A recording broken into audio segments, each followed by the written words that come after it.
राजकुमारों को अनुभव हो गया था कि वह वन कोई वन विहार क्षेत्र नहीं था। वशिष्ठ तथा विश्वामित्र के साथ वनों में यात्रा करना, दशरथ के साथ मृग्या के लिए आना अथवा अनुचरों के साथ वन का अन्वेषण करना अलग बात थी। नमस्कार दोस्तों, स्वागत है आप सभी का हमारी चैनल में। हम पढ़ रहे हैं पुस्तक सीता, जो कि लिखी है देवदत्त पट्टनायक जी ने, और हम इसका खंड 3 पढ़ रहे थे, तो चलिए उसी को आगे पढ़ते हैं। भरत से भेंट।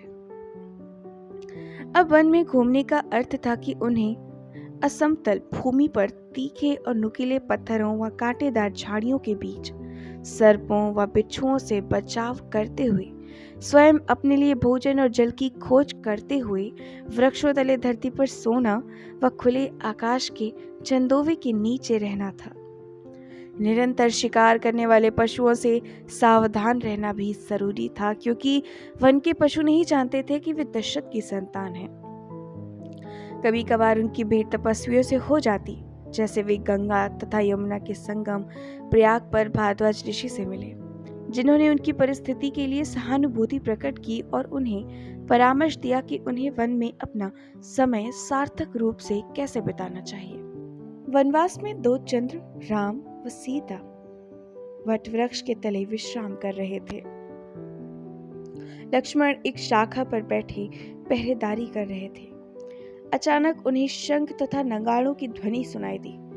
फिर उन्हें अपनी ओर कुछ पताकाएं फहराती हुई दिखी। यह तो वही मार्ग था जिससे वे अयोध्या से आए थे। वे उन पताकाओं को पहचान गए। वे उनके पिता के ध्वज थे। लक्ष्मण बोले, जान पड़ता है पिताश्री हमें लेवाने आ रहे हैं। नहीं, हमें उनके वचन को निभाना है। रानी माँ की इच्छा को पूरा करते हुए 14 वर्ष का समय वनवास में ही बिताना होगा। जब वे ध्वज निकट आ गए तो लक्ष्मण को पिताश्री कहीं नहीं दिखे। तभी उन्हें एक रथ पर सवार भरत व शत्रुघ्न दिखाई दिए। वे चिल्लाए, वे हमें मारने आ रहे हैं।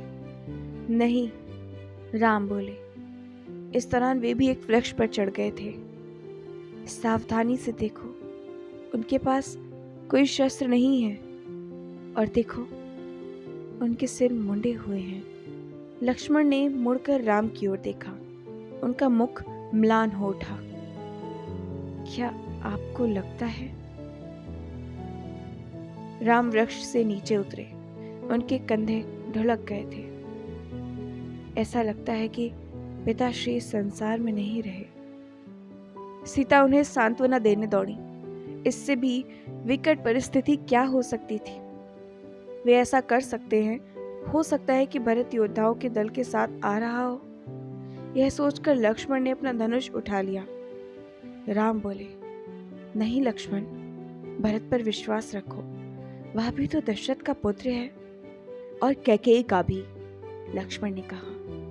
तलवार की मूठ पर उनकी पकड़ गहराती चली गई। राम को देखते ही रथ रुक गया। भरत रथ से उतरे और अपने बड़े भाई की ओर लपके। उनके हाथों में कोई शस्त्र नहीं था। गले से अश्रुधार बही जा रही थी। वे राम से गले लगकर रो दिए, भैया